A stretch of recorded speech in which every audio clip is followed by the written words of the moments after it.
헬스조선 상례 서비스 3일의 약속. 네, 여러분 안녕하십니까? 김영하라는 소설가가 오래전에 자신의 작품을 통해서 이런 말을 한 적이 있습니다. 어떤 직업의 특색을 가장 잘 드러내는 것은 삼류들이다. 예를 들어서 형사든 기자든 그중 삼류 양아치가 겉으로 봤을 때도 형사인지 기자인지 금세 알 수 있다는 것입니다.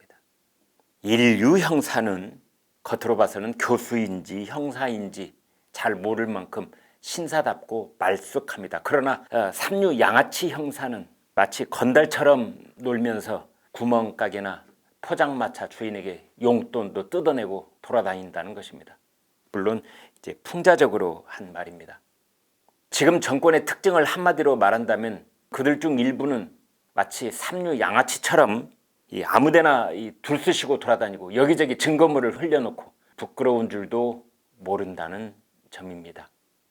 어느 정권이든 정권 유지에 가장 중요한 것은 여론과 선거, 선거와 여론이라는 것을 잘 알고 있습니다. 그러나 양아치 정권은 선거와 여론 조작에 너무도 노골적으로 개입하고 조종하고 그리고 결정적인 증거들을 남겨놓습니다. 권경애라는 여성 변호사가 있습니다. 올해 55살 중견 법조인입니다. 지금 보여드리는 사진처럼 이렇게 생긴 분입니다. 서울 출신이고요. 연세대 국문과를 나왔습니다. 그리고 민변과 참여연대 소속 변호사입니다. 10중 8구 문재인 대통령과 민주당을 지지했던 사람이었을 것 같습니다. 그런데 권경애 변호사는 작년 여름부터 시작된 조국 사태 그리고 청와대의 울산 선거 공작 의혹 사건을 겪으면서 반정부 지식인으로 변모했습니다. 권경애 변호사를 입력해서 구글을 검색하면 이런 목록들이 쭉 뜹니다. 민변 출신 권경애, 친문의 한명숙 구하기를 비판, 연산군 환관들인가, 권경애 변호사, 문정권 지지 철회, 침묵 지킬 수 없었다. 민변 소속 권경애 변호사, 청와대 울산 선거 개입 사건은 대통령 탄핵 사유. 조국 비판했던 좌파 민변 권경애 변호사, 이번엔 추적추, 추미애의 적은 추미애 자신이다. 이 발언 끄집어내 검찰 학살 인사의 일침. 권경애 변호사, 정진웅 검사, 법무부 장관 허락 맞는 수사 예고편. 네, 여러분 어떻게 들으셨습니까? 이런 권경애 변호사가 어제 5일 새벽 페이스북에 충격적인 글을 올렸다가 내렸습니다. 지금 정권에서는 도대체 무슨 일이 벌어지고 있는지, 방송 조작 의혹, 여론 조작 의혹과 관련해서는 어떤 일이 벌어지는지 적나라하게 보여주는 대목들입니다. 이렇게 되어 있습니다.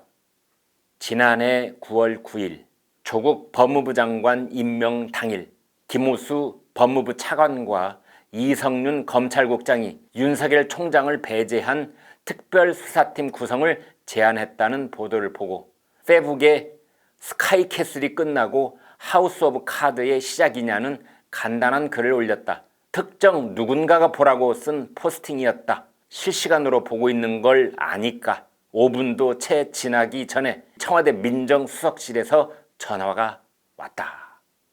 여기서 스카이캐슬은 남편과 자식을 최고로 만들고 싶어하는 명문가 사모님들의 욕망과 작전을 풍자한 국내 TV 드라마이고, 하우스 오브 카드는 백악관을 둘러싼 정치적 음모를 그린 미국 드라마입니다.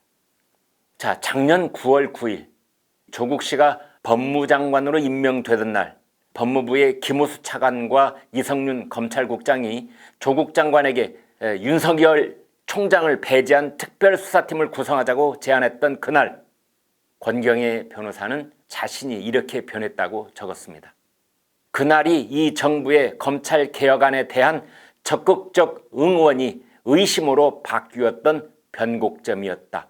그 후 꽤 유혹적인 회유에 거래 제안도 왔었고 입을 다물라는 직접적인 경고와 압박도 꽤 여러 차례 있었다. 당신은 정말 나 하나쯤 사회적으로 매장하는 것은 일도 아니겠구나 하는 두려움을 느꼈다.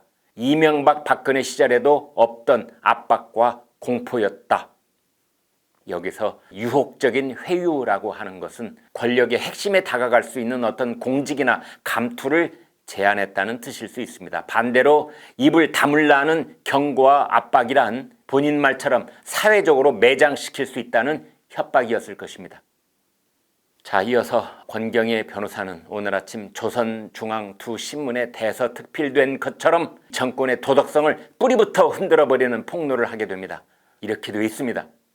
지난 3월 31일 MBC가 한동훈과 채널A 기자의 녹취록을 보도하기 몇 시간 전에 한동훈은 반드시 내쫓을 것이고 그에 대한 보도가 곧 나갈 거니 제발 페북을 그만두라는 호소 전화를 받았다. 날 아끼던 선배의 충고로 받아들이기에는 그의 지위가 너무 높았다. 매주 대통령 주재 회의에 참석하시는 방송을 관장하는 분이니 말이다. 그때까지도 그 전화에 대고 나도 거의 울먹이듯 소리 지르며 호소를 했었다. 촛불 정부라고 어떻게 말할 수 있느냐고. 그리고 몇 시간 후 한동훈의 보도가 떴고 그 전화의 의미를 파악하는 데는 시간이 그리 필요치 않았다. 네, 지금까지는 몇몇 친정부 매체가 한동훈 검사장과 채널A 법조 출입 기자가 서로 짜고 그러니까 이른바 검언 유착을 해서 유시민 노무현 재단 이사장을 흠집 내려 했다는 식의 의혹 보도를 해왔습니다. 그런데 사실을 알고 보니 정반대로 여권과 사기꾼, 어용방송이 터무니없이 부풀리고 심지어 조작한 것으로 드러나고 있는 것입니다. 더 나아가 권경의 변호사가 폭로한 내용대로라면 저들은 채널A 기자를 이용한 작전을 폈으며 그 작전에는 몇몇 정치권 인사들 뿐만 아니라 정권에서 고위 공직을 맡고 있는 핵심 인물까지 끼어 있다는 뜻이 됩니다. 이 인사는 MBC 보도 전에 보도 내용을 미리 알고 있었고 보도 목적은 윤석열 검찰총장의 최측근인 한동훈 검사장을 내쫓기 위한 것이라고 했다는 것입니다. 그리고 실제로 그 보도는 MBC에 방송되어 나왔습니다. 권 변호사가 말한 것처럼 대통령 주재회의에 참석하고 방송을 관장하는 고위직은 청와대와 정부 내에 몇 명 되지 않습니다. 게다가 그 사람이 권경의 변호사를 아끼던 법조 선배라면 한상혁 방통위원장으로 좁혀질 수밖에 없습니다. 한상혁 위원장은 이렇게 해명을 했습니다. 권 변호사가 올린 페이스북 글에 틀린 내용이 있어서 한 차례 통화한 적은 있지만 MBC 보도와는 전혀 무관한 것이었다. 그 통화도 MBC의 해당 보도가 나간 이후에 한 것이었다.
자, 이제는 권경의 변호사, 한상혁 위원장, 그리고 청와대, 그리고 MBC가 공식적으로 자세하고 정확하게 해명해야 할 차례입니다. 야당은 특검을 준비해야 하고 절차를 서둘러야 할 것입니다. 권경의 변호사는 이번 페이스북 글의 마지막을 이렇게 적었습니다. 나는 이제 누군가 나를 반정부 인사라고 해도 별반 틀리지 않은 말이라고 인정한다. 반정부 투쟁의 필요성을 느낀다. 힘이 없지만 저런 공수처 후속 3법을 위반하고 상임위에 상정할 수 있는 정부니까. 언론은 이미 장악되었고 권력기관의 장악은 검경 공수처로 끝나지 않을 테고 사법부 장악의 밑그림대로 움직이고 있으니까. 네, 우리는 지금 정말 무서운 정권 밑에서 살고 있습니다.